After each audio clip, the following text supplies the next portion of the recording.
Now, shifting focus, a change of guard has happened in the Election Commission of India, and that has sparked a massive political war. Following yesterday's meeting of the committee to pick new poll body chief that happened day before yesterday, that comprised of Prime Minister Modi, Home Minister Amit Shah and Rahul Gandhi, Gyanesh Kumar has been appointed as the Chief Election Commissioner. Now, Gyanesh Kumar is the first CEC to be appointed under the controversial legislation that was passed by the Parliament in 2023.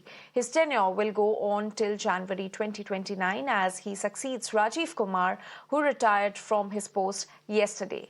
However, the Congress party and Rahul Gandhi in particular are seeing red over the new appointment. In fact, the leader of opposition had submitted a dissent note and even left the meeting midway. Rahul Gandhi has slammed the composition of the panel to pick CEC as a violation of Supreme Court's 2023 order that had CJI, Prime Minister and Lok Sabha leader of opposition as part of the committee. The Congress MP also slammed the need to hold the meeting, saying it disrespects the Supreme Court that is scheduled to hear pleas challenging the 2023 law today. Meanwhile, a plea has been filed in the top court challenging the appointment of Gyanesh Kumar as the Chief Election Commissioner. Gyanesh Kumar अब new CEC हैं, panel में राहुल गांधी भी थे, उन्होंने decent note दिया था, but उसका cognisance नहीं लिया गया। किस तरह देखते हैं अपॉइंटमेंट? इसीलिए तो कि मनमाना नियुक्ति कर सकें, इसीलिए तो चीफ जस्टिस या उनके नॉमिनी को हटाया गया। लीडर ऑफ अपोजिशन के रूप में, सदस्य के रूप में राहुल गांधी के इस कदम का मैं समर्थन करता हूं। न्याय सिर्फ होना नहीं चाहिए, बल्कि दिखना भी चाहिए कि न्याय हुआ।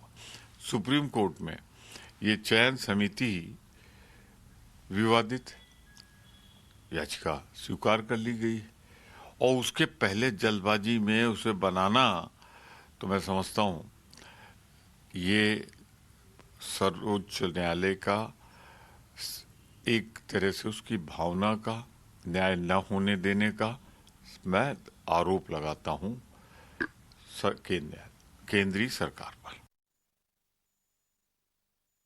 I just don't understand how Congress party ruled this country for 65 long years. I mean, how did they rule?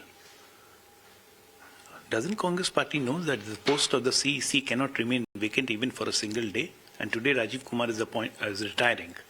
So there has to be a new CEC in place. The same thing applies with the CJI.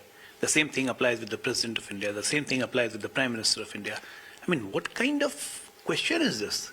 Just for the heck of raising questions, they are raising questions. And Rahul Gandhi, there's a 3 members committee. 2:1 is the ratio. What they are hoping? It's a hope against hope. That's what Congress party is living in. Please come out of your illusion, sir.